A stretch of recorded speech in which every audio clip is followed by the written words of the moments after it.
Queridos irmãos e irmãs, mais uma vez, boa noite. Que a paz do nosso Deusão maravilhoso e de Jesus permaneça, com todos nós aqui presentes, os encarnados e os desencarnados. Nós pensávamos muito já há alguns dias, talvez até um mês atrás, o que é que nós falaríamos, Agora, estamos aqui já no finalzinho de abril, o que é que nós vamos falar?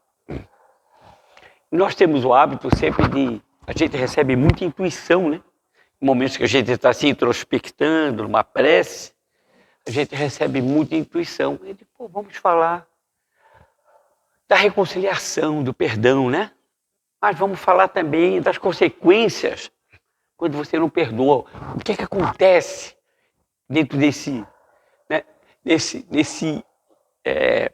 horizonte onde você quando você não perdoa, o que acontece?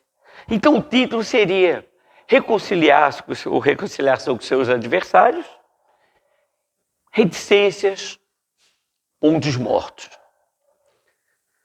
Pontos mortos, ele é uma mensagem fantástica, que está lá no livro, cadê meu óculos? Passos da Vida, lição 28, do Espírito Sheila, uma psicografia do Chico. Mas antes da gente entrar nos contrapontos de não perdoar, nós vamos primeiro dizer para vocês as obras que nós consultamos, para que se alguém quiser se aprofundar, Então, claro, Evangelho segundo o Espiritismo, capítulo 10, Bem-aventurados misericordiosos, focando bem o item 5, que é a reconciliação com os adversários. Pegamos também obras do Emmanuel, O livro Coragem, lá no capítulo 32, tem um conceito de vida e de morte muito, muito interessante, porque ele é bem na essência. Pegamos outro livro do Emmanuel, que é o Pensamento e Vida, o Consolador. Então nós pegamos bastante Emmanuel. E pegamos um conceito também de Abel Gomes, do livro Falando a Terra, que ele complementa um conceito de vida que o Emmanuel coloca antes. Por que a gente vai conceituar a vida? Para que a gente entenda o que é a vida na essência.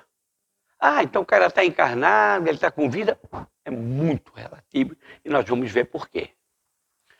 De acordo com o nosso benfeitor Emmanuel, no livro citado, Coragem, lá no seu capítulo 32, ele fala da vida e da morte, conceitua. Ele diz que a vida é luz, doação, alegria. Observem a amplitude que nós estamos conversando. Movimento. Isso é vida. Sempre lembrando que luz é esclarecimento, é conhecimento e, sobretudo, a prática desse conhecimento. Quanto mais você pratica, mais luz, entre aspas, você tem. Então, quanto mais a criatura é iluminado. Por quê? Porque é o cara que se esforça mais, ou tem um pouquinho mais de conhecimento, e já está aplicando esse conhecimento. E aí ele dá o conceito de morte, que é o extremo oposto. Fala assim, morte é inércia. O egoísmo, sombra, desalento. Então muitas vezes você está encarnado, mas você está se autoflagelando, está se deixando morrer. Por isso que tem uma frase que o pessoal sempre diz, você pode ter idade, mas não deixe seu espírito envelhecer. É muito comum a gente escutar isso. Então, o não deixar o envelhecer é justamente vida. Criatura cheia de vida. Você vê o cara é uma pessoa alegre, Você vê que é uma pessoa que está pronta para ajudar, entende? E é muito, muito... Quem se esforça por ter um conhecimento, respeita sobretudo a opinião do outro, busca o diálogo, usa do bom senso. São coisas tão simples, mas tão pouco aplicadas hoje. Cada vez mais. É interessante, quanto mais nós evoluímos, mesmo você vê essas coisas fantásticas, que é você ponderar, deixar com que fale, você não discutir, mas sim dialogar. Porque se você vai dialogar, você não vai atritar. E se você vai discutir, com certeza vai acabar num atrito, não tem a menor dúvida. Porque só alguém quer falar. E quando você aumenta a voz, é sinal de que você está perdendo o chão. E aí dá aquelas coisas que a gente conhece, que é muito triste. E complementando esse conceito, o Espírito Abel Gomes, nesse livro que é Falando a Terra, ele diz assim, que a vida, olha que coisa linda, é uma corrente sagrada de elos perfeitos. A vida é uma corrente sagrada de elos perfeitos, do campo subatômico até Deus. Campo subatômico, pessoal, são partículas que são muito menores que os átomos. Mas elas estão em tudo. Tudo que tem na natureza, existem essas partículas. A física quântica usa muito o quantum como sendo uma partícula subatômica. Então é muito menorzinho. Porque antigamente tinha aquele conceito, como é o menor partícula, né? Existia, agora não, já se viu, tem a física quântica que está mostrando. E essas partículas subatômicas são isso. Então o que ele quer dizer aqui? Que é uma corrente sagrada de elos perfeitos que vai do campo, lá do início, da menor das partículas, até o Criador, que é a causa primária de todas as coisas. Onipotente, onisciente, soberano, justo e bom que é. Deus. Para mim, Deus. Mas aí, nós vamos falar um pouquinho da reconciliação, para depois desses conceitos, para gente, que nós vamos depois buscar de novo eles aqui na continuação. Então, aqui no capítulo 10, no item 5, fala da reconciliação com os adversários. Então, tem uma passagem que Jesus diz assim: reconciliai-vos o mais depressa possível com o vosso adversário, para que ele não vos entregue ao juiz, o juiz não vos entregue ao ministro da justiça, e sereis metido em prisão, não lá. Observe o detalhe, é em prisão. E ele complementa: digo-vos em verdade que não saireis de lá até que pagues até o último centavo. Então, a primeira parte, reconciliai-vos, né, com o vosso adversário enquanto estás com ele a caminho. Essa primeira parte ele diz o seguinte: aproveita acertar as diferenças, os ajustes que têm que ser feitos, enquanto os dois estão encarnados. É isso aí que ele quer. Estão a caminho, estão na mesma caminhada, na mesma aprumada, né? Entende? Então aproveite acertar o que você precisa acertar enquanto estão os dois encarnados. Porque se uma das partes desencarna e ficou essa lacuna no meio, você acabou de ganhar um obsessor. Entende? Porque você teve a oportunidade de ajustar e não ajustou. Isso que Jesus está alertando aqui. Para que as coisas não só se resolvam aqui nessa mesma encarnação, para que não se prolongue. Né? Porque é doloroso. Vai e volta justa, vai e volta justa. E uma parte tema, outra tema. Então é muito complicado. Então ele sugere, dá um ensino. Reconciliar-vos enquanto estás a caminho. Aí depois ele vai, e de lá não sairei. E ele diz: se não, vai ser entregue ao juiz ao ministro da justiça e serás metido em prisão. O que é ser metido em prisão? Se fosse na prisão, todo mundo ia entender. O que é aquela prisão? Põe lá o cara atrás do mais grátis, o cara está preso. Tá lá, está preso na prisão. Agora, em prisão é diferente. Em prisão você está algemado em você mesmo, nas suas imperfeições, nas suas faltas. Olha que interessante. Se você não busca essa reconciliação, você se autoalgema. A chave está ali, mas você não tem como pegá-la. Porque você só vai se libertar quando você ajustar. Por isso ele manda que nos reconciliemos. Então é simples. É simples assim. Mas não é fácil. Por quê? Nós temos adversários terríveis. Qual é o maior dele? O nosso orgulho, né? A gente sabe disso. Quanto mais evoluído, menos orgulho, mais estudos ainda temos, até porque o patamar da Terra ainda é esse. Né? E a lei que nos une aqui é a de afinidade. E qual seria? Como é que nós vamos localizar essas faltas mais comuns? Esses pontos mortos, que já vão entender o que seria. Ponto morto, meus irmãos. Vocês vão ver aqui pela mensagem da Sheila. Espírito fantástico, extremamente evoluído, que são aquelas situações que as mágoas, as situações mal resolvidas, e que se você não resolve, a coisa vai tomando uma amplitude e a coisa vai ficando cada vez mais difícil. Mais uma vez, reconciliáveis com o vosso adversário enquanto estás com ele a caminho. Vamos aproveitar para ajustar aqui. Vamos usar o bom senso. Vamos usar o diálogo. Vamos dialogar. Está faltando diálogo nesse planeta, nesse mundo. Está faltando dialogar. Está faltando amor. Nós estamos sofrendo por falta de amor ao próximo e a nós mesmos. O amor começa por nós. Você não vai doar o que você não tem. Então é muito importante. E essa mensagem agora que nós vamos ler, são vários parágrafos. E veja como eles vão se encaixando dentro do perdão, da necessidade do perdoar. Então nos diz Sheila, nesse livro, né? No página 91, lá na lição 28. Se a presença de alguém, começa o primeiro parágrafo, te constrange a sofrer penosa impressão de mágoa, observe o detalhe da mágoa, hein? Recorda que nas vibrações desequilibradas a que te impelirem para a inquietude, jaz um ponto morto. Ou seja, do sentimento reclamando de boa vontade para que se lhe extinga a perigosa existência. Então, olha que ela já está alertando nesse primeiro ponto. Se alguém que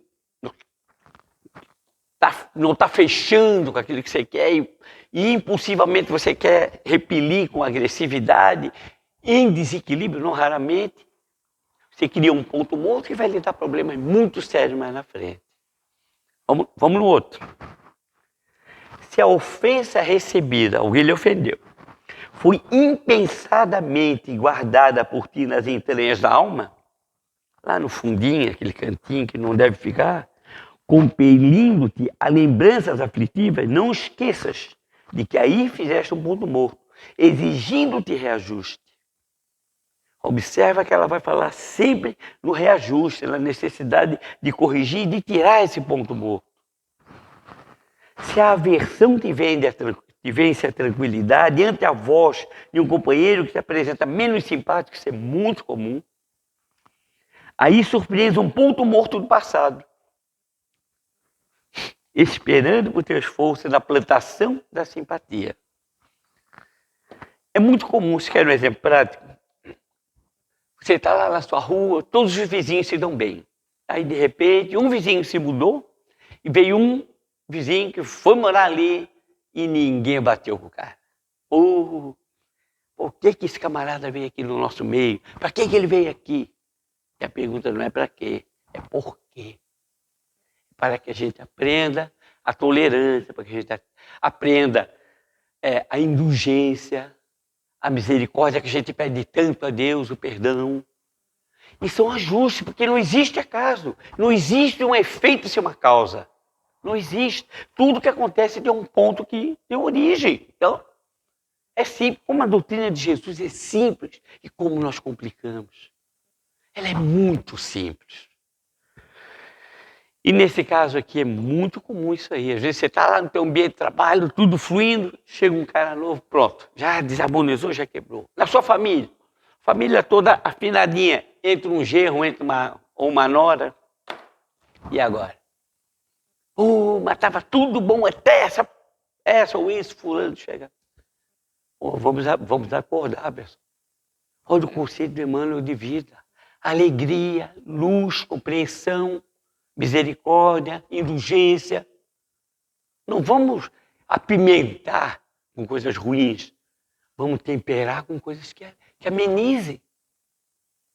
A sensação de você perdoar é uma coisa tão fantástica que você parece que sai levitando quando você consegue fazer isso de verdade.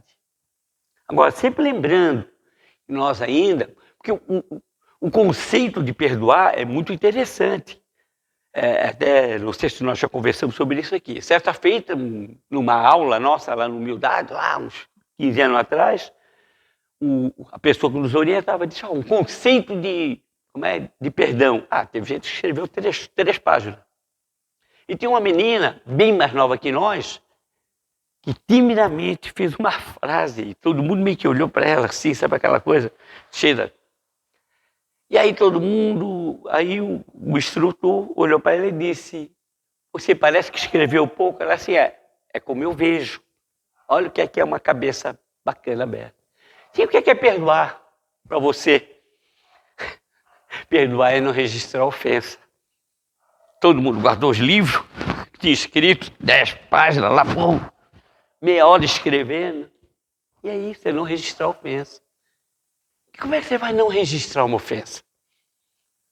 Porque você tem dificuldade. Por que nós, que eu também me incluo, obviamente, eu não sou diferente de ninguém aqui, muito pelo contrário. Nós estamos todo mundo aprendendo junto aqui. Trocando energia, buscando se aprender. Eu estou aqui escutando aqueles que me orientam. E aí o que acontece? Qual é a nossa dificuldade? É o nosso orgulho, cara. Entende? A gente não quer. Então, não registrar uma ofensa, é muito fácil. Desculpa. Mas tu não passa mais na minha frente. Isso é perdoar, cara. Isso é um comecinho do processo de perdão. Então, como é que eu perdoar aqui dentro do nosso patamar evolutivo? Se alguém já consegue perdoar mesmo, de não registrar, o cara chegou lá na tua unha cravada, pisou em cima, e você diz, não, eu te perdoo, que bom, você está muito evoluído. Eu ainda não consigo. Então, o que seria perdoar? Seria assim, ó, depois que dá um tempo, e as coisas se acalmam, um dia lá, você encontra aquela pessoa que te fez uma coisa muito grave, e não mais sente animosidade por ela. Esse é o início do processo de perdão. Você ainda lembra do que foi feito, mas aquilo já não está lá, uma ferida cicatrizada. Mas pelas nossas imperfeições ela ainda existe. Então esse seria o patamar do perdão até onde eu conheço. Eu me esforço, porque eu sei que ainda não dá para não registrar. Todos nós temos lá no fundo alguma coisa, fulano, pô, jeito boa. Aí no fundo, mas um dia lá, não sei, em 1901, ele foi lá e chutou minha canela de forma... Pelo amor de Deus, isso não é perdão, né, amigo? Então tem casos que o pessoal vai lá, Páscoa, vou lá me desculpar com a pessoa, que o cara vai lá, e aí te desculpasse? Me desculpei. E aí, não, eu só disse o seguinte, te perdoo, tu me perdoa, e só que segue o teu caminho, eu sigo o meu. Isso é perdão? Imaginaram se Jesus fizesse isso conosco? Não é assim, né? Mas continuando aqui, só para a gente lembrar. Olha aqui mais uma aqui. Se alguém te penetrou a família em condições que te atormentam, levando-te a pensamentos de animosidade, é que a bagagem de circunstância que traz de passadas reencarnações, aí te oferece um ponto morto. Solicitando suprimir com aplicações de tolerância e auxílio a ti mesmo. Observe que o processo é de dentro para fora. É nós crescendo, buscando, sabe? Apagar. Porque não existe. Veio lá uma sogra, a minha sogra, eu não me dou com a minha sogra, eu não me dou com o meu sogro. Não foi para isso que vocês estão ali, foi para se ajustar.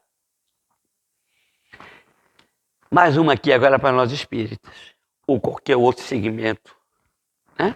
Até no próprio trabalho. Mas sem ter o ciclo de fé, surge um irmão de ideal com quem te desarmonizas, pode parecer que não, mas é muito comum. Eu vou falar como espírita agora, dos centros que eu conheço. Né? Existem essas desarmonias ainda, tentando-te às vezes até abandonar os mais preciosos deveres para os desígnios superiores que te presidem a tarefa. Convence de que a informática é um ponto morto que é preciso afastar. Em teus exercícios de fidelidade aos compromissos assumidos.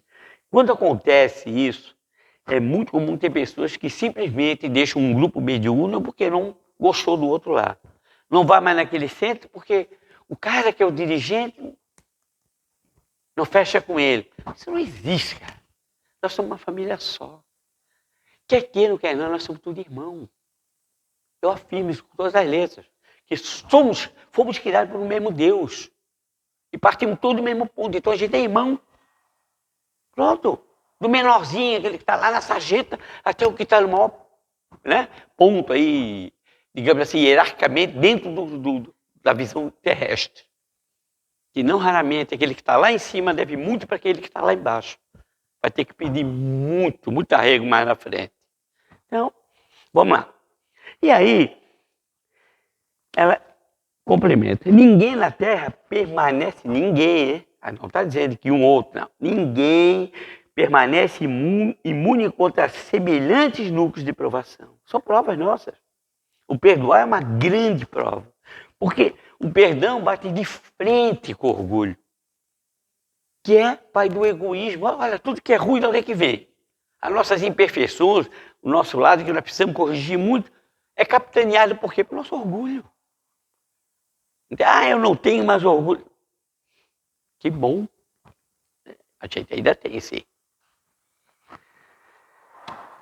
Todos trazemos do pretérito, né, das encarnações anteriores, pontos mortos, que é indispensável banir da sua caminhada. Ela está afirmando isso, a fim de marcharmos ao encontro do futuro na posição de almas livres, para a abençoada missão que nos é reservada. Amarguras, pesares, dissabores, desencantos são regiões traumatizadas da nossa alma que nos compete sanar, usando os antissépticos. Olha só o remédio da bondade, do perdão, do sacrifício, da renúncia, da indulgência, da misericórdia, que nós tanto pedimos para todos, a Deus para nós. E ela alerta mais um pouquinho, estejamos vigilantes contra os pontos mortos do coração, preservando a saúde moral. Como nos apressamos a defender o equilíbrio do corpo físico. O que seria a saúde moral? O que é a saúde moral? Olha só o conceito de saúde moral. É a perfeita harmonia da alma. O que seria isso? Seria você estar 0 a 0 com a sua consciência. A propósito, as leis de Deus estão em livro algum. Elas estão na consciência de cada um. Só para lembrar. Questão 623 do Livro dos Espíritos. Onde estão escritas as leis de Deus? A consciência, responde os irmãos superiores. Então ela reforça isso aqui. E como é que nós vamos conseguir essa saúde moral, assim, para ficar com a nossa alma extremamente harmonizada? Só tem um caminho para nós, até aqui, ó. Evangelho de Jesus, que é o conjunto dos seus ensinos. Que nada mais são do que as leis do Pai que Jesus nos trouxe, simplificando aqueles 10 mandamentos do Decálogo lá, que Moisés recebeu. O que é que Jesus faz? No primeiro capítulo ele diz, eu não vim destruir a lei, não vim mexer na lei que Moisés recebeu lá, mas vim fazer com que ela se cumpra. E o que é que ele faz? Ele faz um compacto e traz as leis morais para nós. Que é esse evangelho todinho aqui. Mantém o primeiro, que ama a Deus acima de tudo, e ama o teu próximo como a ti mesmo, que é a segunda lei moral, que pega os 9 mandamentos faltantes. Todo, se você pegar um por um, ele vai encaixar no próximo como a si mesmo. Não cobiçais a mulher do próximo, você não quer que cobiça a sua, então não cobiça do outro. Não roubarás, não quer que te roube, também não rouba. E por aí vai. Honrar teu pai e tua mãe. Opa! Esse mesmo é. Mas essa é uma outra palestra, né? Honrar pai e mãe é fantástico. Nós vamos conversar aí oportunamente sobre isso aí, bem detalhadamente. E por fim ela fecha dizendo assim, rendamo-nos, olha o convite que ela nos faz, a serenidade e a paciência no serviço infatigável do bem, com o Cristo de Deus, porque o mestre da ressurreição é igualmente o grande médico da vida eterna, capaz de libertar-nos do jugo tiranizante da morte. Ela fecha nos convidando à serenidade e à paciência, lembrando muito, muito, que paciência, até onde eu sei, ninguém tem. Porque o cara que tem paciência, ele nunca vai perder. Nós somos mais ou menos tolerantes, só para lembrar. Agora, se alguém que já tem a paciência, que bom. Porque você já não tem mais orgulho. Entende? Porque você perde a sua paciência, porque você está mais ou menos tolerante. A sua tolerância vai de acordo com o seu patamar evolutivo. Então tem criaturas que não são letradas e estão muito próximas de ser extremamente pacientes. Porque trabalham muito bem essa parte. Entende? Tem pessoas, criaturas bem diferenciadas, citando aí Mahatma Gandhi, por exemplo, que não mais se ofendia, cara. Ele não registrava, entende? Tem uma passagem muito linda dele, que ele está lá pregando a convite da rainha da Inglaterra, fazendo uma grande colocação, e tem uma turma que era contrária, começa a jogar coisas nele. E no final, ele não se abalou, deu a mensagem dele. No final, os emissários da rainha vieram, senhor Gandhi, a rainha gostaria muito que o senhor perdoasse, foi uma coisa que não prevíamos. Ele assim, não, diga para a sua rainha que eu não a perdoo. Aí os discípulos, mas senhor Gandhi, o senhor é um grande líder. E ele acrescenta, porque em momento algum eu me ofendi. Olha aí, isso é perdão, entende? Então, todos nós, no patamar evolutivo que nós estamos, nós realmente erramos, não tem como. Quem nunca errou? Quem ainda não vai errar? Claro que erra. Às vezes se deixa levar pela paixão, às vezes demais pela razão, então a gente tem que buscar o equilíbrio. E o equilíbrio a gente encontra aqui, ó, esse livro abençoado. Entende? Tem um fato também que nos foi falado, não sei se vocês chegaram a ouvir falar de Quintino Bocaiúva. Quintino Bocaiúva foi o primeiro ministro de Relações Exteriores da Nova República. E ele e Bezerra de Menezes eram muito amigos, e Bezerra encarnado ainda, claro. E Quintino Bocaiúva convidou o Bezerra para almoçar com ele. E aconteceu um fato interessante, né? Estavam os dois um pouco antes do almoço ali, fazendo lá, tomando um licor, alguma coisa, conversando, para depois almoçar, eram amigos mesmo. E de repente entrou um policial, um rapaz de uns 18 anos, falou, o que é que eu faço com ele? Aí o Quintino ficou transtornado. Disse, metam nas grades. E aí o rapaz, mas senhor, foi um acidente, eu não tive intenção. O quadro aconteceu o seguinte, Quintino estava na sala dele, no escritório, e era muito comum ter armas colocadas, e o rapaz estava limpando uma das armas, e ela estava municiada, ele não sabia. E disparou um tiro acidental. E passou muito perto do Quintino, e o Quintino achou que ele queria matá-lo. Aí fez aquele estardalhaço. Aí, me perdoa, senhor, disse o moço. E o Quintino disse, não perdoo, estou certo, Bezerra. Aí o Bezerra olhou para ele, outro Bezerra, com aquela calma e a tranquilidade de um espírito extremamente evoluído, e disse, se você nunca errou, você está. O cara ficou, claro, carinha de vaca atolada, né?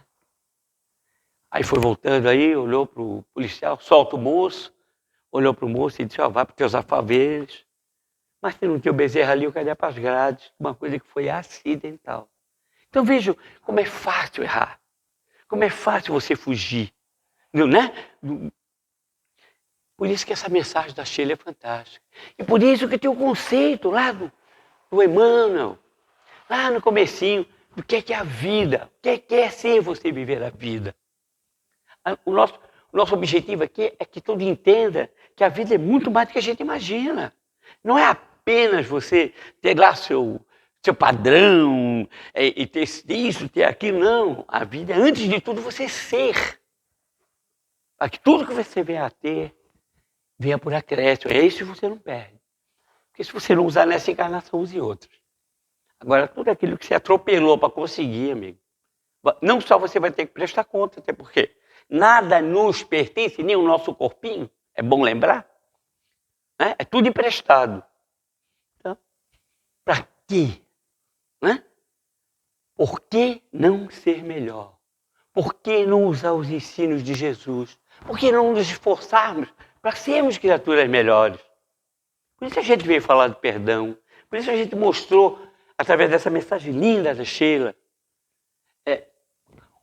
os inconvenientes de você não perdoar, o mal que te faz esses pontos mortos, essas mágoas. Se a criatura desencarna, uma mágoa muito forte, ela fica aprisionada nela mesma aqui, até que ela consiga, através de muito trabalho, muita orientação, muito tempo às vezes, que a gente nem tem ideia do tempo, que não tem como mensurar, até porque o tempo da espiritualidade é uma que é outra, que é crônico, é lógico. Lá é outro. Né? Aí oportunidades, é Kairos, oportunidades. Você usa, você avança. Você não usa, você estaciona. Olha como Deus é bom, mas nós não regredimos. Agora, você pode ficar muito tempo numa mesma tecla. E quando você fica muito tempo, num lugar, você começa a andar em círculo. Quando você anda em círculo, você está cavando para você mesmo um abismo que daqui a pouco você não sai sozinho, você precisa de ajuda. Por isso perdoar. Por isso Jesus diz para Pedro, não é 7 vezes você vai perdoar, mas 70 vezes 7 vezes. Quando ele é questionado por Pedro, nesse capítulo mesmo, a respeito de quantas vezes ele deveria perdoar o próximo. Ou seja, perdoe indefinidamente. Perdoe sempre, porque nós sempre vamos precisar de perdão. E lá no Pai Nosso está lá. Por que a gente é irmão? Se não fosse irmão, quem foi que ensinou o Pai Nosso? Jesus. Se a gente não fosse irmão, como é que seria a prece?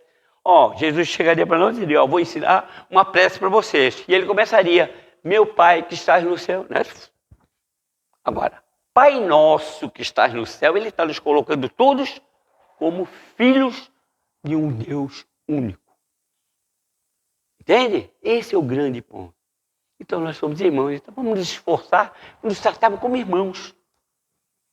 Nos colocando sempre na posição. Tem um problema? Resolve, aproveita enquanto dá, na mesma encarnação, para ficar mais leve a outra. Entende? Quanto mais você perdoar, mais fortalecido você vai ficar. A gente espera honestamente, tenho entendido a importância da reconciliação, e não raramente nós temos desafetos, a gente costuma muito brigar com quem a gente gosta muito. E nem sempre aquele que a gente gosta muito está num bom dia. E às vezes você rompe uma amizade de 20, 30, 40, 50 anos. Por que isso acontece? Por causa do orgulho. Às vezes você, não raramente você ofende quem você mais gosta. Poxa, que contrassenso, cara. Pô, nós já estamos no século XXI, pessoal. Século da luz, luz é conhecimento, é esclarecimento. Por favor, vamos seguir e vamos fazer o que Jesus sempre nos pediu. Mestre, o que tu queres de presente de nós, a humanidade, hoje, 29 de abril de 2021? Sabe o que Jesus vai dizer para nós? Eu não tenho a menor dúvida, porque ele está aqui agora. Jesus está aqui presente. Por que ele está aqui presente? Porque ele disse, onde um ou mais estiver reunido, ali eu vou estar. Ou seja, ele está aqui muito bem representado pelos seus medianeiros, aqui muito bem recebidos, nos dando abraços maravilhosos, fluídicos. Entende? Então o mestre está aqui. O que ele diria para nós que ele quer de presente? Eu só ia dizer uma coisinha. Ama como eu vos amei. Porque ele é Jesus. Jesus que a gente sabe. É caminho, é verdade e é vida. Se pelo menos umzinho dos irmãos aqui, encarnados ou não, entendeu a importância do perdão, eu já vou ficar bem, bem feliz. Mas, se mais de um entendeu, aí o Crispim vai com muita, muita alegria para casa. Muita paz, muita luz, muito obrigado. Que Jesus permaneça em todos os corações e que Deus nos abençoe a todos. Muito obrigado.